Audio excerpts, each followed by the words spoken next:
Hi, this is Robert Merritt. It's Sunday, September 8th. We're the VARA race at Octoberfest at ButtonWillow. We're going to be running the configuration 25 clockwise. It's a beautiful day, except very hot all weekend. 100, 104, even 106 maybe. After the start, I'm going to do one full lap. I'll talk you through that, and then we'll see pieces of the next 14 laps. This is the grandstand view of the start. The light blue car is on the pole, and I'm right behind him in the third slot in the yellow and blue car, number 33. And we're going down the front straight into the first turn called Sunrise.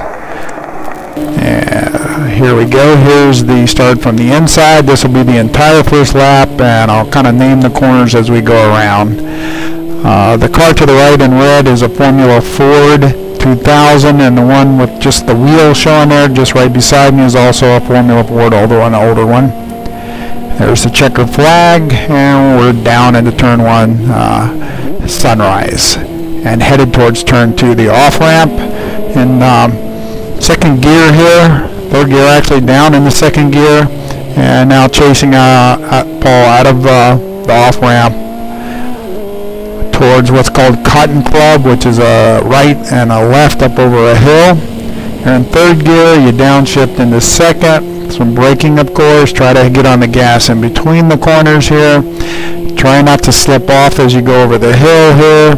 Shift up into third gear maybe right there, and then fourth and fifth. This is an exterior view of that. It shows how close I am behind Paul. A little bit closer than what it looks like in the video quite often. And this is down the back stretch, picking up in the same spot, and we're headed around, I think that's dog leg there or something, but not important. This is Riverside, a high-speed sweeper. We enter at about 130, 133, and hold all that speed if you can on a good day, but it's so hot and so slippery, we were all backing off a little bit.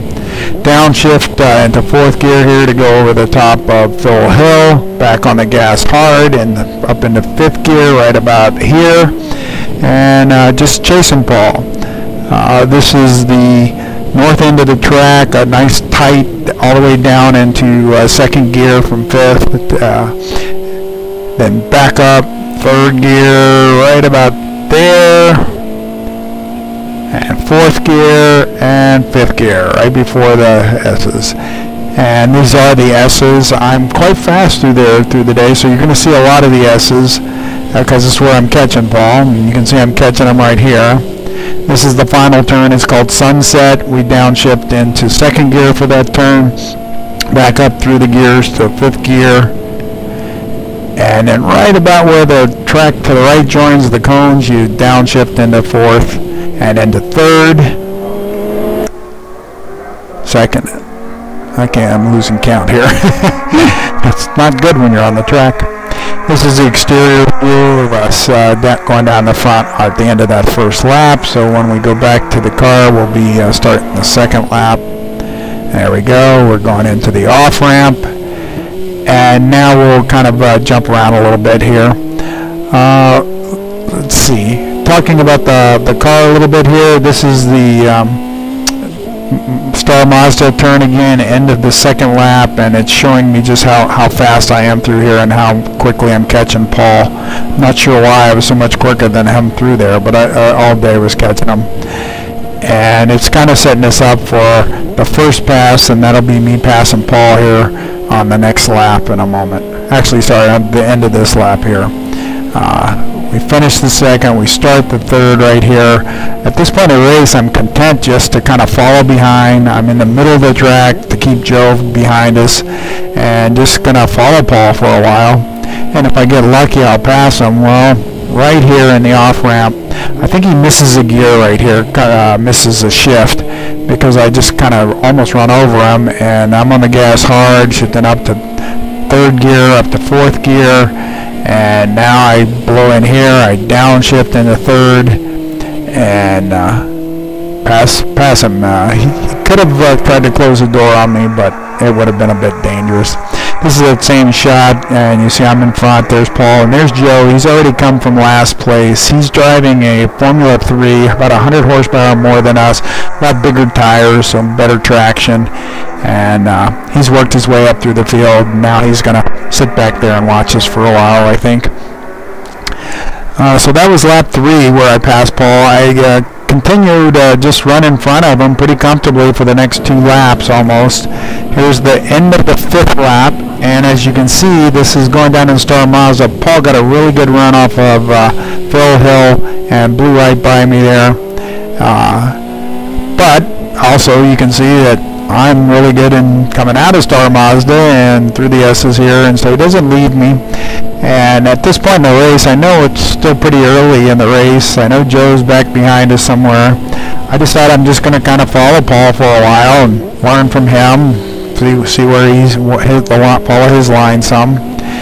But I kind of mess up a little bit here on a couple laps later, because I'm trying to show myself to Paul, make him nervous, pressure him a little, maybe get him to make a mistake, and I kind of make a mistake right there. I didn't mean to get down in there, go a little wide there, and so Joe, tired of watching, I guess, he decides to go by and get in front of us. So this is already at the 8th lap. So I'm thinking, well, okay, I'll just have to chase Paul and pass Paul, hopefully at the end of the race after Joe passes him. But I'm not giving up. But I'm happy where I am. I'm really more worried about racing at Coronado in a couple of weeks, saving the car. So here's the start of that 8th lap right after Joe passes me.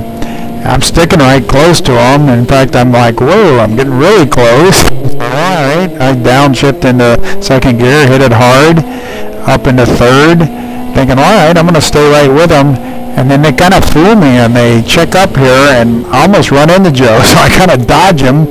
I think Joe thinks I'm trying to pass him, and he's like, oh my gosh, Robert's crazy, so I'm going to get out of his way here. So we go up over Grapevine, we go on the back stretch here, and Joe's decided, you know what, I'm going to just get out of the way again, and I'll let Paul and Robert fight it out.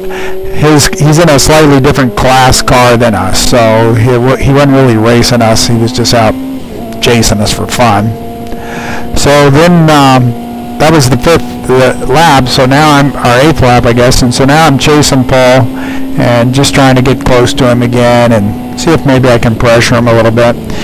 Here at the end of the 8th lap, we're lapping at traffic. That's Mark in 35 in a 1968, I think. What is that? A Lotus something. I forgot what it is. And there's some more traffic we're blowing by. So I'm at this point just trying to pass traffic safely, but stay close to Paul and not get left too far behind, and probably finish the race in 2nd. And happy, to do that. But I'm really getting held up here. As you can see, I downshift in the 3rd to go over Phil Hill. We normally do that. 4th, I'm sorry. But Paul's getting pretty far away. He's just a speck in the distance, so I really rush hard to get in here. I'm up into 5th now, and then I downshift into 4th and down into 3rd, and it's 2nd gear here, all the way around. 2 laps later, I thought that, and I'm surprised. Again, mostly due to Riverside, the big sweeper that we're just coming off of. Phil Hill, who actually pulls away from me a little bit here. I don't do that quite as well as him. But then the whole mess of this sector down into Star Mazda and out of Mazda through the S's and into Sunset and out of Sunset. This whole next section, I'm much quicker than him today for some reason. I'm taking a different line here. As you can see, I caught up, 3-4 car lengths right there. And now through the S's on lap 10 here, I'm actually having to lift in this final kink here to keep from running over him, and messes me up. I can't really pass him, so I tried again, just stay close here on the next 2 laps. I think it's going to show that.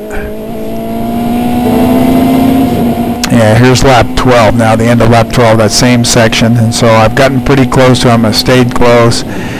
I'm getting tired. I know Paul's getting tired. I'm thinking if I'm going to make a move, now's the time. And then as you can see, I just get right behind him here out of Star Mazda through the S's. I've had to lift a couple times, but to keep from running over, but this time I'm like, I know I don't really need to do that. I'm just going to shoot to the inside if he's in the way.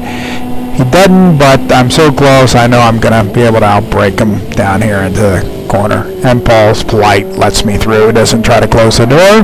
So there's into lap 12, start of lap 13, I'm in front again. A little surprised, actually, and having a blast at this point in the race. I don't realize Joe's so close to Paul, but my passing Paul, of course, gives Joe's ideas, so now he's chasing both of us. This is the middle section of lap 13, kind of getting into the middle, and oops, more traffic, and I think that's Mark again. No, that's not Mark, that's a different car. That's number 42, that's Roy, and he's in a 69 Winkleman. I couldn't tell what that was. That was a Formula Ford, I believe, as well, a little more modern one, the white car. But this is the lap 13, and I'm just trying to get away from Paul and maybe make it to the checkered flag. I'm hoping the white flag's coming, and it actually is. I don't know it at this time. I'm concerned that from the traffic there that Paul probably made up some time on me. He did a little bit, but I pulled it back out right here in Riverside, this section right here, the end of Riverside, and into Phil Hill. I did Phil Hill pretty well here. I downshift in the fourth, turn soon. I'm back on the gas at the top of the hill, before the top of the hill, ideally. But of course, then I see more traffic, but no problem. I'm able to get around them without being slowed at all. Coming down fifth gear, fourth gear, third gear, second gear, turn hard on the gas, on the gas, on the gas hard. Second gear, right here, third gear, right here, fourth gear, and fifth gear, and away we go. So I'm hoping that this is going to be the white flag. This next lap is going to be lap 14. I make a nice, smooth, conservative turn there. I'm in front, first place overall.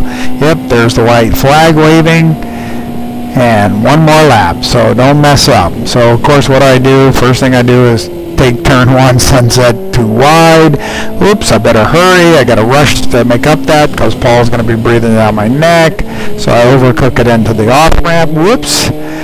Give Paul an accidental brake check, meaning kind of scared him like they did me before by getting too slow there. And as it works out, I'm able to finish the rest of lap 14. Here's the end up for lap 14. I'm going down into that same sunset to turn onto the front straight. And Joe, like I thought, had gotten some ideas, and he decides to pass me out of the last corner there and gets first place overall. There's the checkered flag. I get first in class, the whole class of two of us. There's the finish with Joe passing. There's us cool down lap waving to the corner workers going in. There's Joe getting overall first place, me getting first place for our class. There's my wife sitting on the ground with Bob taking pictures. Hey, Bob. And into the pits we go. There's a picture that my wife took. Nice job, honey. Good job. And here's the crew at dinner the night before. That's Cody sitting next to me on the left, and Pablo, and then Vince owns Sabina Precision Prep and one of the drivers. I was Bob and Carrie Ann. This is his car, a new, quote, March, that this is his first weekend out. They're still painting it, still getting it running. It ran pretty good Friday and Saturday, but they had clutch problems, so he wasn't able to run Sunday. Thanks to everybody, and see you in Coronado 2 weeks from now.